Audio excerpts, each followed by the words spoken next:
Welcome to this fall series of Healing Conversations. I'm Lauren Galey, and I'm so happy you could join us. These healing conversations will inspire, uplift, and empower your life. Listen in to the 24 great speakers this season. For MP3s and transcripts, please visit acoustichealth.com and click on Radio Show. Sit back and journey with us in this healing conversation.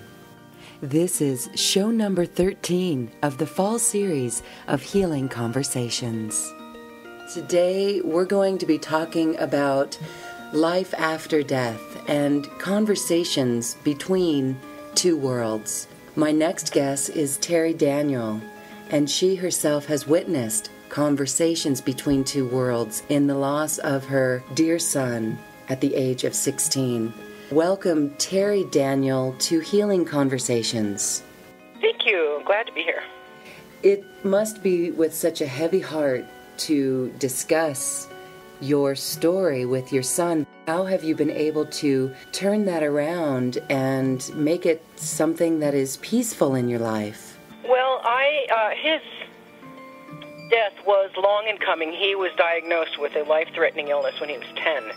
So I had a lot of time to get used to the idea that he was going to die.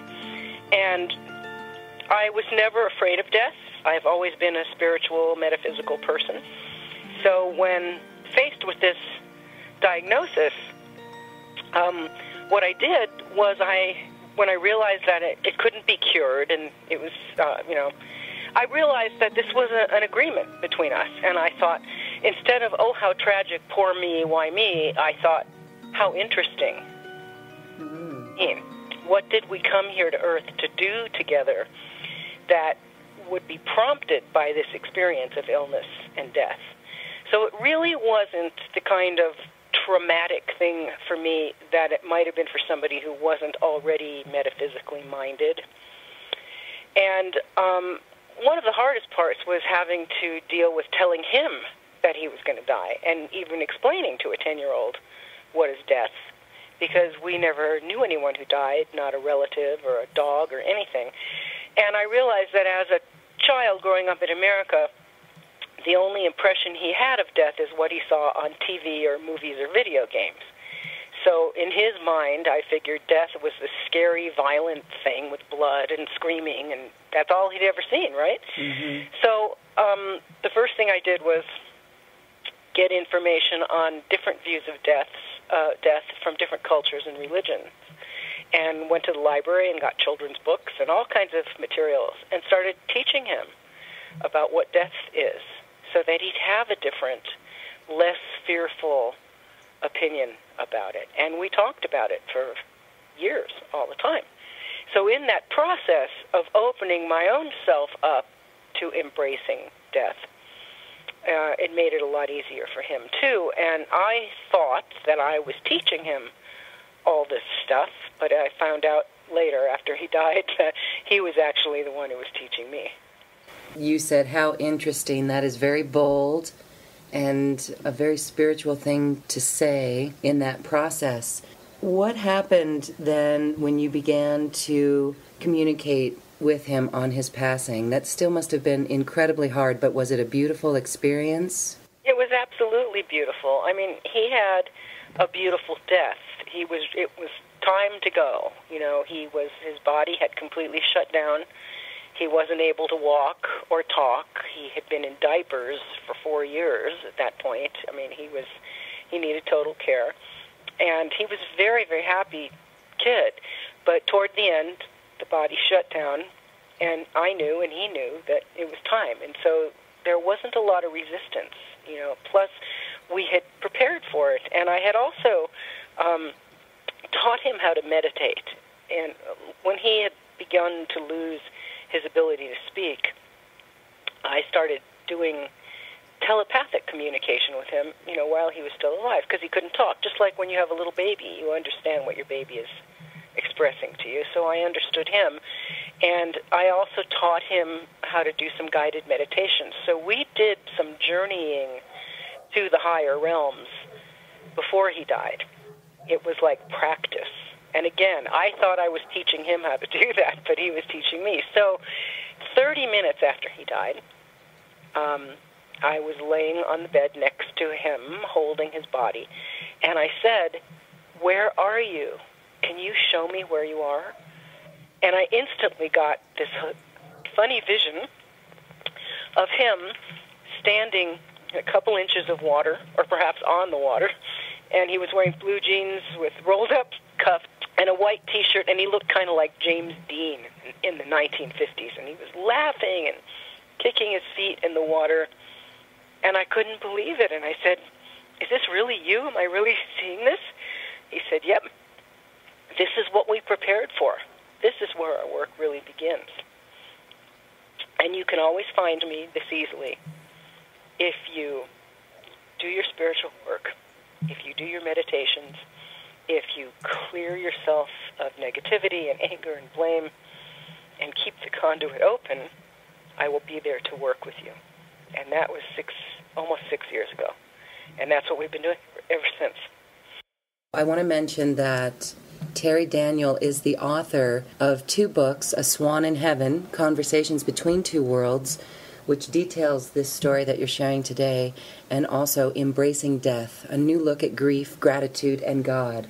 So Terri, you thought that you were teaching him, but he was teaching you. Is it because of just this message that he said, you can always find me when you meditate and stay in those higher vibrations and move out of the fear? That's pretty much the lesson. I mean, if I had to take all the teachings he's given me and boil it down to one thing, that would be it. And it would be, we are always connected to the divine. Heaven is not some location far away with harps and clouds. You know, heaven is just a level of consciousness that we came from. It is our innate, natural source.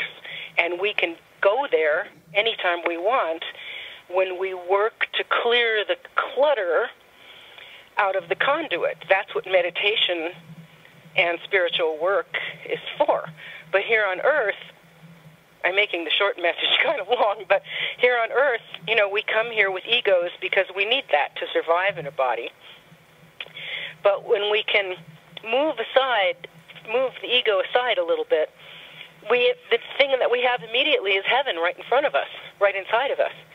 So that's the message. We are emissaries from the light, and we can go there anytime. It's our natural birthright.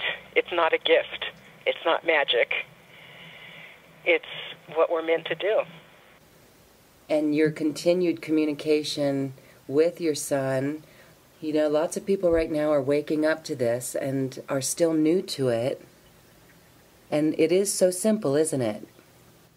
Yeah, it really is. You know, in my workshops and seminars and in all my teachings, I do a little process where I walk people through a little game that's like the telephone game that you played when you were a little kid. Do you remember that game? Oh, yes. Yeah, so somebody whispers something to one person and they go down the line, and by the time it gets to the end of the line, it's not even recognizable. So I do this process with a Native American creation story.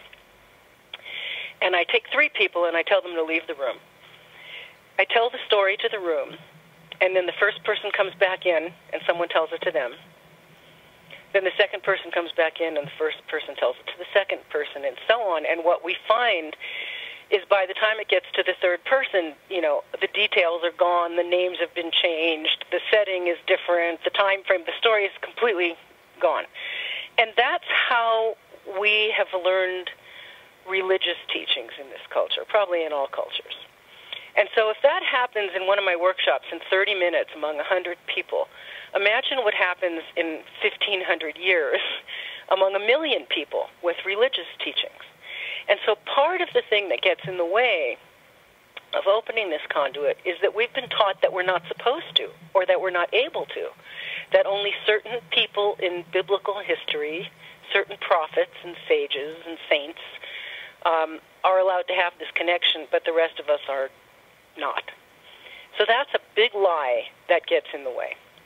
So that's the first thing I do when I try to help people free themselves to make this connection, is I try to undo the programming they've received growing up in the Judeo-Christian culture their whole lives. That's the first thing that gets in the way. The second thing that gets in the way is our personal emotional attachment. So as an example of how that works, when my son was dying, I was married to someone who was eventually diagnosed with borderline personality disorder. In other words, I was in a really chaotic, abusive marriage. So I had my son over here dying on the one hand, and on the other hand, I had this crazy, violent man acting out all the time. Mm-hmm. And so as a result of that, I had, at the end of all this, a lot of anger at my husband. And I would do what most normal humans with egos would do. I would spend so much time just hating him and blaming him and just focusing so much onto him. And so it was a perfect pattern of perfection that I had this situation, because it gave me some material to work with to learn how to release anger and blame and what I call otherness. So during the process of developing communication with my son in the first couple of years, I had to do a lot of chakra clearing and releasing meditations to cover my ex-husband with light and remove all that energy from my heart so that I could be clear. And it took a long time. It was not easy. I was obsessed, with my anger for a long time. But I saw very quickly that whenever I got stuck in that place of focusing on him and blame and all of that, the conduit would shut right down, just slam shut. Ah, that's very interesting. Yep. So that's the other thing that gets in the way. There's the religious upbringing, and there's the attachment to our anger and pain and unworthiness and all that other junk. So those are the two things that people have to work on in order to really open a conduit. You can't just go take a class on how to meditate and have it happen. You've got to do your stuff, your work, first. People don't like hearing that, but that's how it is. Yeah, well, the shamans around the world, and especially in Peru, say that those are the heavy energies, and we cannot go into the upper mind of communication with telepathy if we're focusing our energy on that. So in your case, with your husband at the time, it was really you standing up and taking responsibility for what you had in your life. Yes, and that was my son's gift to me. And, I no longer see my son as a separate entity. We are just one of the same source of light, which we all are, that happened to incarnate in these particular forms right now as mother and son. But now, he's just a tractor beam. He's part of the energy that I am. And so this creation that we made together, this life with this husband, this was all part of the plan. And I see it that way now. Nothing is random. Certainly nothing is punitive. And so I look at my ex-husband now as an angel. Yes. Guidance, what a great teacher. How perfect all of this was. So that I can be doing this work now, and I understand the process of clearing and doing our work. And so otherwise, how could I teach it to anybody else?